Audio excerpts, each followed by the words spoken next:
讲到双十大典的重头戏，唱国歌时，国军运输直升机会调100超大面的国旗飞过总统府，这已经是国军连续第3年接下表演的任务。也若要让这个大国旗天好开、天好潮，要安怎拗、安怎指，都真济美角。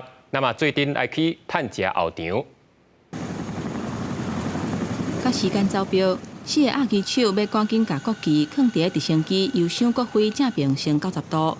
所来负责透所的人注意直升机升起来，一直甲国旗完全离开涂骹，随甲透开，互机面天开，一个手甲完成。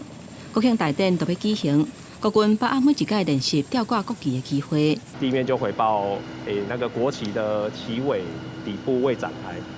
那后来我就因为，这一次的经验，然后我就调整，就是来那个看国旗的那个角度及方式。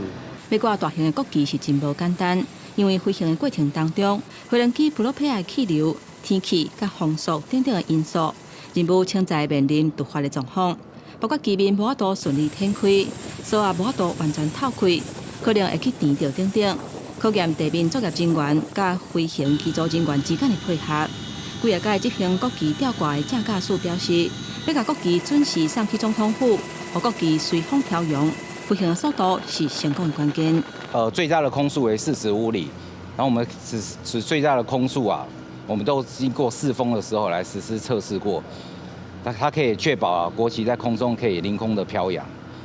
如果空速过大的话，可能造成国旗的撕裂。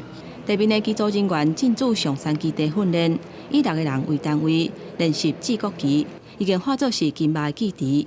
还有最近这5年，国旗吊挂测试的数据，找出上界适合制国旗的方式，把国徽后壁到基尾部分。用蝴蝶制法，再个以卷起来方式来收尾，确保机面会当顺利展开。会有数据的计算，那我们最终现在配送快是使用1800磅。经过2个月整备甲训练，这阵国旗吊挂幕后人员已经做好准备，大家会当期待一下，在唱国歌的时阵，要让大型的国旗以完美的队形飞过总统府。记者综合报道。